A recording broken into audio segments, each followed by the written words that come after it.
দিয়েছি। এখন বাজে 8:30 করে গ্রুপে কথা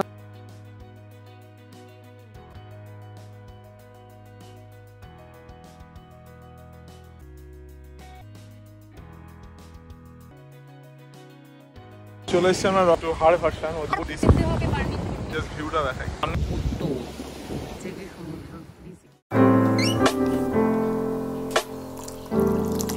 হ্যালো এভরিওয়ান, গুড মর্নিং। তো আমরা সকাল সকাল ব্রেকফাস্ট করে ডিগলিপুর থেকে রওনা দিয়ে দিয়েছি। এখন বাজে 8:30। আমাদের আজকে ডেস্টিনেশন হচ্ছে রস অ্যান্ড স্মিথ আইল্যান্ড।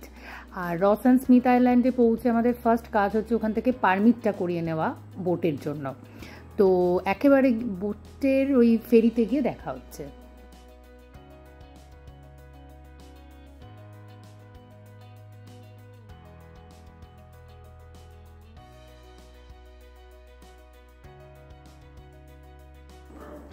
তা আমাদের এখান থেকে হোটেল থেকে পোর্টের দূরত্ব মিনিট 15 থেকে 20 মতো লাগবে।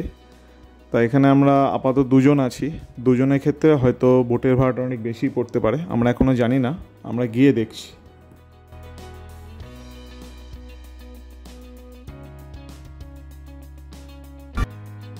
আমরা অনেকক্ষণ ওয়েট করে গ্রুপ পেলাম না, মানে একজনকে পেয়েছিলাম। আমাদের ড্রাইভার দাদা বলেছিল কথা বলে রেখেছে, বাট তাদের আগে থেকেই পারমিট করা ছিল, আগে থেকে পারমিট নেওয়া ছিল আইল্যান্ডে যাওয়ার জন্য। আর তারা অন্য একজনের সাথে গ্রুপে করে চলে গেল একটা বোটে 5 জন। তো আমরা অগত্যার গতি দুজনেই একটা বোটে গেছিলাম, সেটা আমাদের পড়েছিল 4000। আর 5 জনের যদি তোমাদের গ্রুপ যায় তাহলে 7000 টাকা পড়বে টোটাল, তা ডিভাইড হয়ে যাবে 5 জনের ভেতর। তো যাকগে, যা গেছে গেছে। তো আর বোটে ওঠার সাথে সাথে বোট যে চালাচ্ছিল দাদা, সে বলে দিয়েছিল আমরা আইল্যান্ডে 3 ঘন্টা থাকতে পারবো। 3 ঘন্টা থাকার জন্য আমাদের পারমিট আছে। আর 3 ঘন্টা পর আবার ওই বোটটা করেই আমরা ফিরে আসব। তো এখন যাচ্ছি রস অ্যান্ড স্মিথ আইল্যান্ডের দিকে।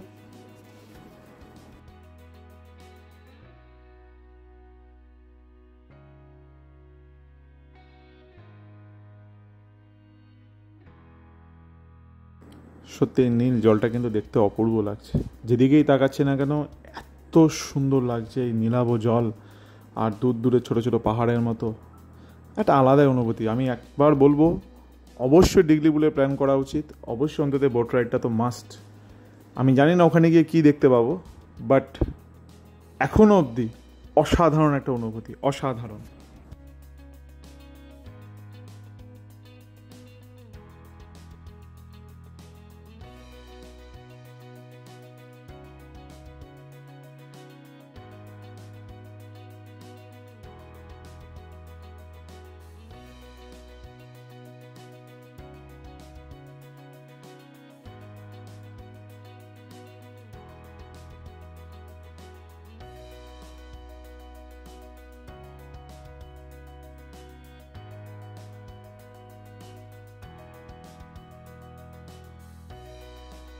ওই যে দূরে সাদা বালুরাশি দেখতে পাচ্ছি, ওটাই হচ্ছে সেই রস অ্যান্ড স্মিথ আইল্যান্ডে যে বালির ব্রিজটা, মানে দুটো আইল্যান্ডকে একসাথে জুড়েছে সেই ব্রিজটা। চলো গিয়ে দেখা হচ্ছে জায়গাটা।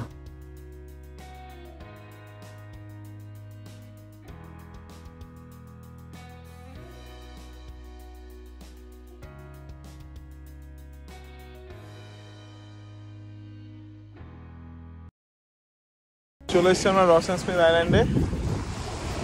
অপূর্ব ভিউ, অপূর্ব। আমার পেছনে যে দেখো, এটা স্মিথ বলছে। হ্যাঁ, এটা হচ্ছে স্মিথ, আর ওই দিকের আইল্যান্ডটা হচ্ছে কি রস আইল্যান্ড। আমি এখনো কনফিউজ, এটা অ্যাকর্ডিং টু হার ভার্সন ও যেটা বুঝেছে। না, আমার ভার্সন অনুযায়ী আমার মনে হচ্ছে দিস ইজ, তোমার ভার্সন অনুযায়ী না, দাদা বলেছে দিস ইজ স্মিথ। আমি এখনো রসে যাওয়ার জন্যই যেতে হবে পারমিট করতে। হ্যাঁ ঠিক আছে, তোমাদের পেছন থেকে জাস্ট ভিউটা দেখাই। ভিউটা জাস্ট দেখো, দুপাশে সমুদ্র, মাঝখানে বিচ। এবার সামনের ভিউটা জাস্ট দেখো। হচ্ছে যে না আসলে সত্যি মিস করতো। মাঝখানে বিচ, দুধারে হচ্ছে কি সমুদ্র।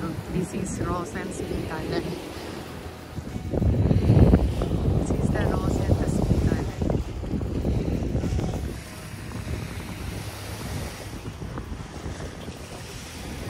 দেখো, আমি দেখাচ্ছি, মাঝখান দিয়ে যাচ্ছি। মাঝখান দিয়ে যাচ্ছে পথ দিকে মিশছে, সামনে এক হয়ে যাচ্ছে, তো সামনে যাবো সামনে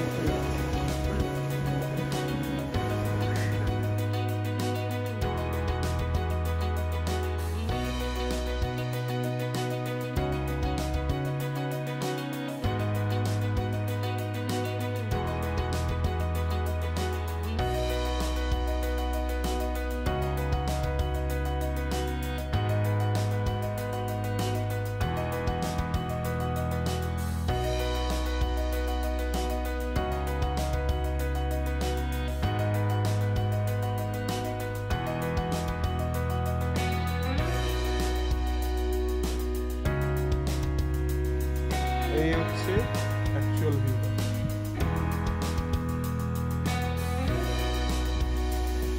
অসাধারণ লাগছে, দুদিকে দুটো সমুদ্র, মাঝখান দিয়ে হালকা ভালো জল।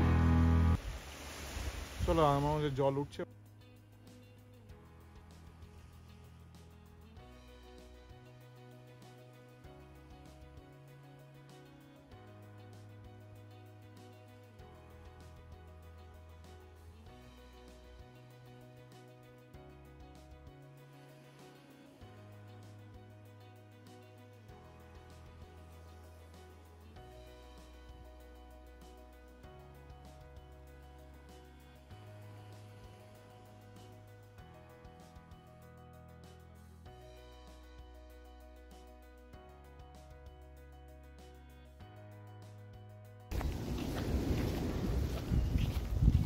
তো আইল্যান্ডটার পাশে এইরকম একটা ভিউ, মাঝখানে যে বিচের জায়গাটা ওখানে ইকো হাট করে দিয়েছে বসার জন্য, কেউ যদি স্নান করে বা তার জন্য চেঞ্জিং রুম আছে। খাওয়া টাওয়া সেরকম দোকান এখনো পর্যন্ত না, খাবার কোনো রকম কোনো স্টল নেই, কেন এখানে কোনো টুরিস্টই আসে না। আর এখানে কী করতে হবে না করতে হবে সমস্ত কিছু বলা আছে। এটা হচ্ছে আমরা স্মিথ আইল্যান্ডে এসেছি, আর পিঙ্কের যেটা ওই পাশটা ছিল পিঙ্ক বর্ডার, সেটা হচ্ছে কি রস আইল্যান্ড। তো বসো বসি।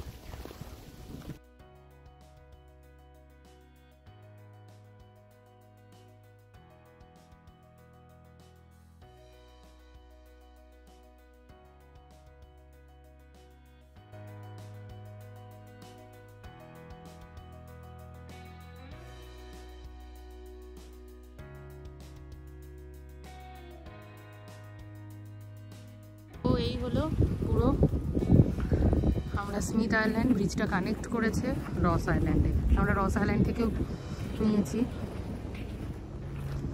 দিও। তো এখন আমরা বেরিয়ে যাচ্ছি, 3 ঘন্টা সময় থাকতে পারবে, তারপরে যদি তুমি থাকো তো 500 টাকা করে এক্সট্রা কাউন্ট হতে থাকে। আমরা 3 ঘন্টার একটু আগেই বেরোছি, আমরা ওই 30 মিনিটস আগে বেরিয়ে যাচ্ছি। তার কারণ হচ্ছে আবার একটা হেক্টিক জার্নি, বাজে রাস্তা, আমরা যাব আবার সেই রঙ্গোতে, আজকে নাইট স্টে আছে। রঙ্গোতে আসার সময় যে যে ভার্জিন বিচগুলো ছিল সেটা আমরা দেখে নিয়েছি, আর একটা ম্যানগ্রোভ ওয়াক ছিল, সেটা আমরা যাইনি, স্কিপ করেছি। তার কারণ আমরা টাকিতে একবার গেছি, সুন্দরবনে ওখানে ম্যানগ্রোভ ওয়াক করেছি।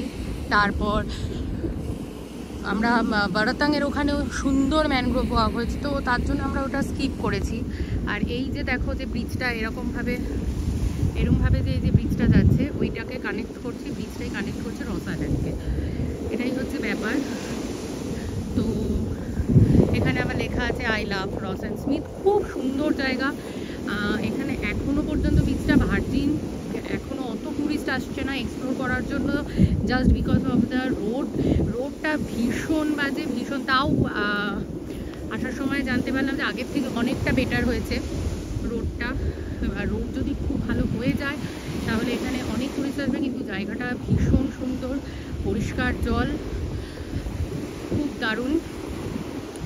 তো এই হলো, আমরা এখন যাই। এই যে স্মিথ আইল্যান্ডে এগুলো ব্যবস্থা ছিল, আর দূরে রস আইল্যান্ডে আমরা গিয়ে ইকো হাট, ওইখানে আমরা বসেছিলাম কিছুক্ষণ।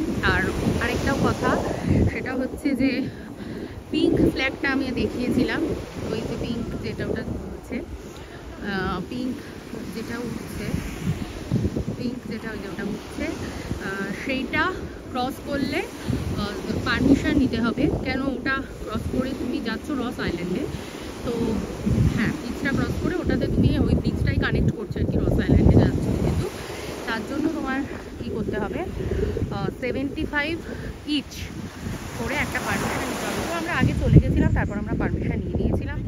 এই হলো হচ্ছে কি আজকে আমাদের রস অ্যান্ড স্মিথ আইল্যান্ড। আমার মনে হলো যে এত দূর কষ্ট করে আসাটা সার্থক। হ্যাঁ সকালবেলা মুডটা অফ হয়ে গেছিলো, কেন ড্রাইভার দাদাটা পারমিশন আমি বারবার বলছি করিয়ে রাখো, সে যদি পারমিট করাতো তাহলে আমরা শেয়ারে চলে আসতাম। অনেকগুলো বোট এসেছিলো, সেটা শেয়ারে হলো না বলে আমরা দুজনে একটা বোটে আসলাম। তো ঠিক আছে, যেটা হয়ে গেছে সেটা করে লাভ নেই। যে আমাদের বোটটা নিয়ে আসছে, আমরা চলে যাবো। তো চলো বাই বাই।